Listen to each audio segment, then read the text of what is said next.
jolly good.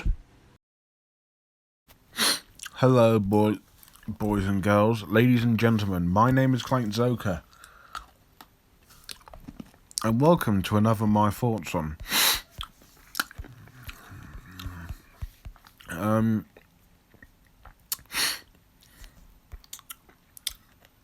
Today I'll be talking about A Bug's Life, which came out in 1998. If you didn't know, it's the second animated feature from Pixar, after the huge groundbreaking success of, Toy Story. And I haven't seen this film in a long time, and it's oh, excuse me. I think it's one of those Pixar films that, in my opinion, I think it's easily one of the weaker animated films, at least from Pixar.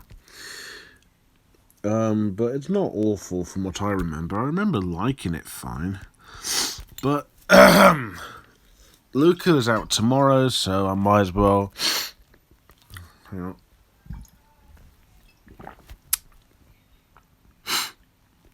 just talk about it now. All good.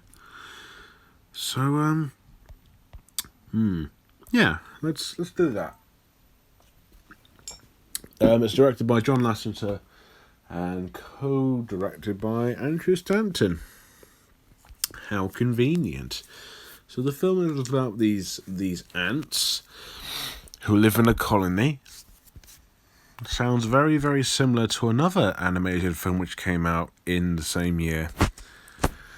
Anyways, and this one ant named Flick, voiced by Dave Foley, is the one that screws up.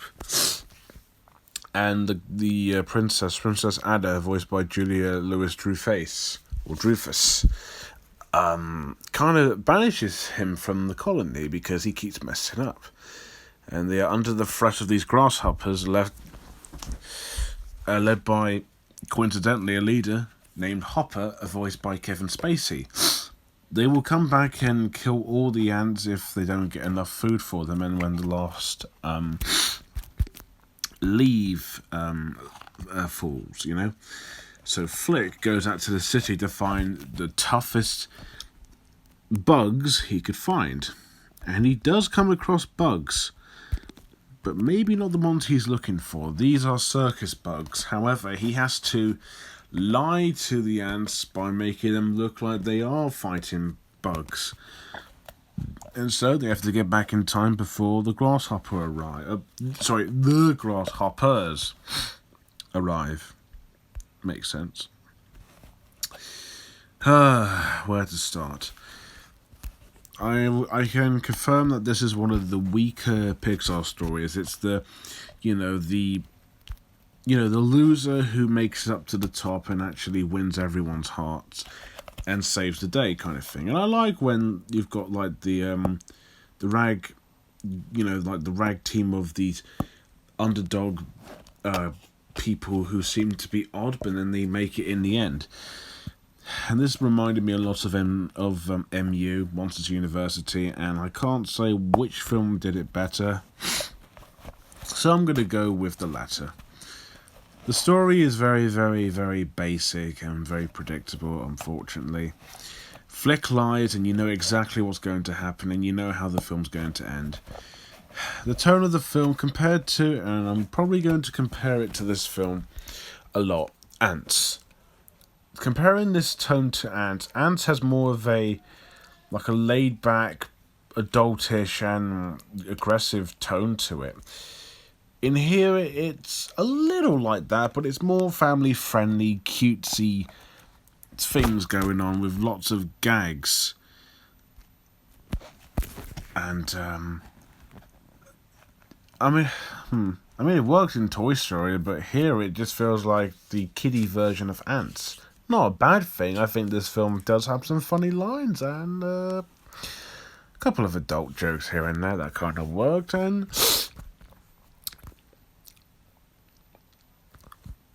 yeah, that's it. Nothing really just grabbed my attention or made me go, "Oh, that was great." Nothing like that. Just plain and simple.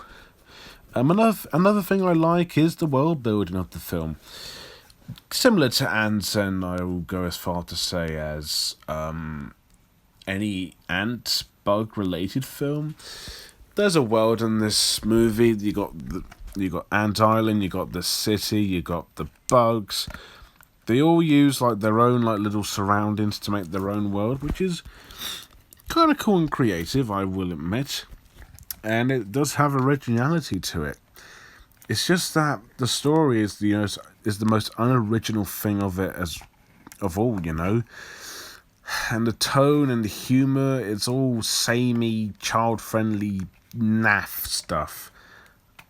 It's not horrible, but it's just like, you can tell this was made for the kiddie winks. Adults can probably watch it just for the nostalgia and, I guess, history, I don't know. But personally, I just didn't find the film all that engaging, all that promising. But comparing this once again to AntZ was more darker. It had more of a realistic, cynical edge to it. It was actually funnier, and the comedy works. And also any film that has profanity in it works, like AntZ did, until it got cut. I think it got redubbed for like TV or something, but it worked for AntZ. And I thought AntZ is a better story. It's better executed, and it actually makes sense. This one just kind of seems like I've been there, done that. Not poorly executed or anything, but just it's just I've seen this sort of story before, and it doesn't work here. There are some entertaining scenes and some pretty epically dark scenes, but not as dark as AntZ, I'd probably say. So yeah, storytelling is nothing amazing. It's formulaically basic, and honestly, it's just it's more toned down compared to AntZ, which makes this film just kind of bland and boring, but nothing awful or anything like that. But it has a couple of funny lines and some decent jokes, so I can't complain. Animation. The animation from, when did this come out? 1998, or according to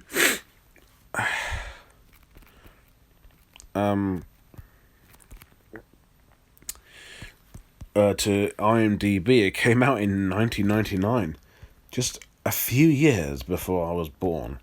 The animation from 1998 looks fine.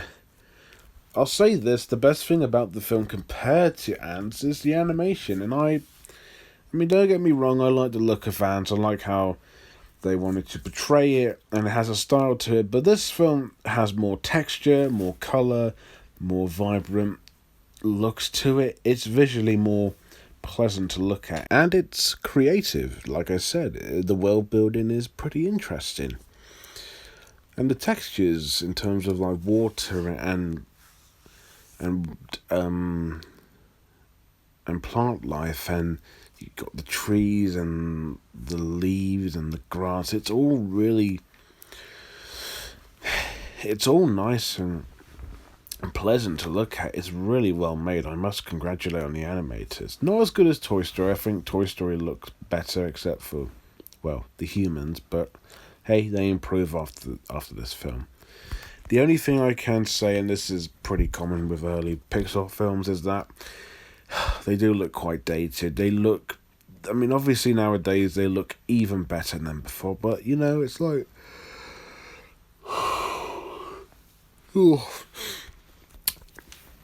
but it's like, that they tried.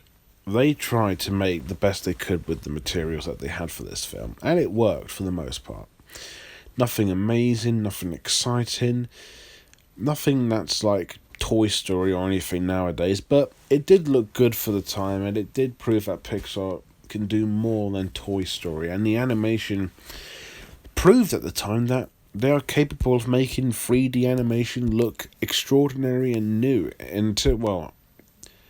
The second animated film, according to IMDb, is AntZ. So Bugs Life came out just a little after AntZ. So, but again, an impressive improvement and a big step up for Pixar at the time, but nothing extraordinary. But a great achievement either way.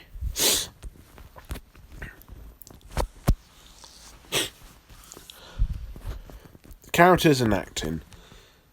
Okay, right. Let's just get this out of the way. Flick is probably the most boring main character out of the Pixar library, and it all comes down to his personality, which is he is a screw-up, he is shy, he's a bit of a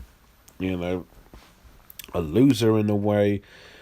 He's not particularly memorable, and I don't remember that much about him, except for a couple of funny lines, which do kind of work, but nothing that screams, "Oh, that was wonderful," or anything. He's just bland and generic and formulaic, and Princess Ada is just the generic princess love interest. Her chemistry with Flick is very, very short. There's really nothing much to them other than, one acts meaner to the other.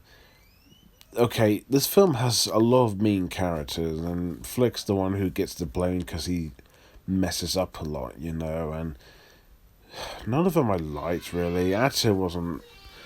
Princess... or Ada, I don't know how you pronounce her name, but she wasn't likeable or funny. She was just like Flick, just dull, but mainly just unlikable. Dot is the generic,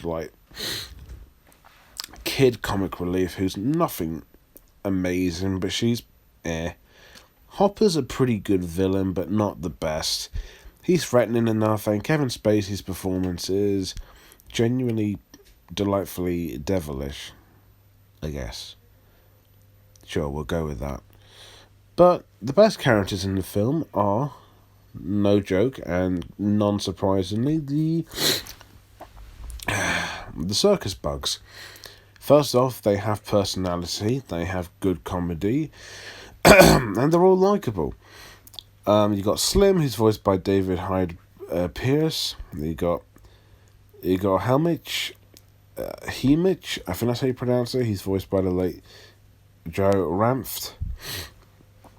Francis, voiced by pre-Ice Age Dennis Leary. You got Manny, you got Gypsy Moth, you got Rose, voiced by, I guess, the female version of John Ratzenberger, Bonnie Hunt. What do I mean? Well, John Ratzenberger is Pixar's Lucky Charm. I guess Bonnie Hunt is the female equivalent. She's in pretty much almost all of it. Bugs Life, Cars, Toy Story. I think there's more, but I can't remember. We got Brad Garrett, who would be in Finding Nemo as Bloat, as Dim. How about that? And they're all memorable. They have some really funny lines, and they all really stand out from the crowd. And I really enjoy them, especially Francis, voiced by Dennis Leary. He's my favourite, and Slim too. And the voice acting's nothing amazing, but they're good for the most part. I'll be very, very honest. Dave Foley's performance is serviceable and just fine for what it is. Julia Louis-Dreyfus is good. Kevin Spacey is pretty great. And Richard Kind voices Hopper's brother Mort. He would be Bookworm in Toy Story 3 and Bing Bong in Inside Out. So he's got a perfect animated cartoony voice.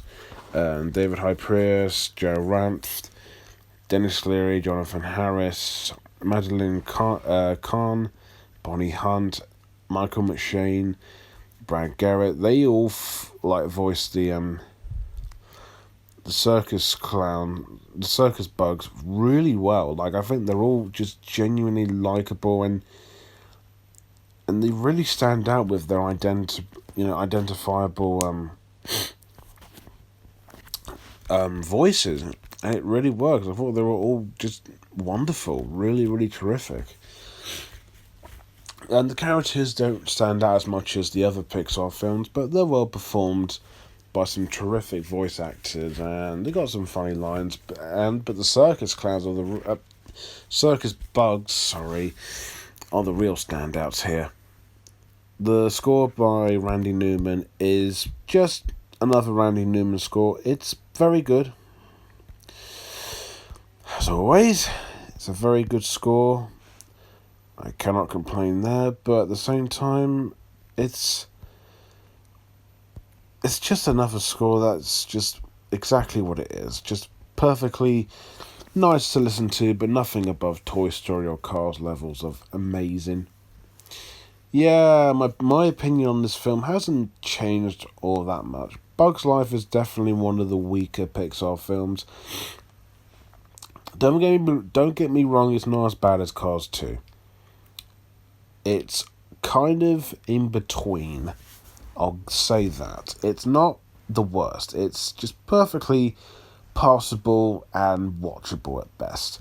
The animation does look stylish and creative at least, and bright. The circus bugs they actually have personality and are fun. They are well performed by some terrific voice actors, and there's a couple of funny lines, and I like the villain as well, so yeah. But despite how predictable and bland the story is, and the animation is highly dated as well, and even the bugs, the ants are kind of unlikable with two leads who are not that well developed in terms of chemistry. It just makes this film a very hard film to just say, oh, it's a nostalgia masterpiece or something. It's really not. It's just a serviceable, but just not exactly perfect Pixar film. Definitely not one of the strongest, but perfectly okay.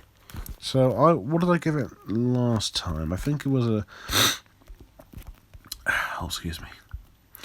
I think it was like a 6.2, and yeah, still applies, sadly.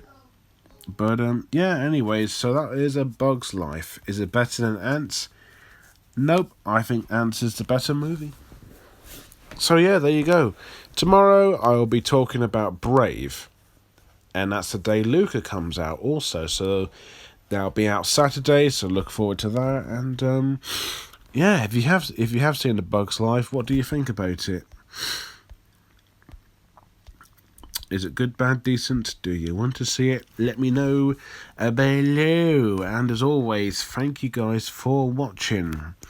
Don't forget to like, comment, and most importantly, subscribe. And until next time, I'm a beautiful butterfly. That is what he says, right?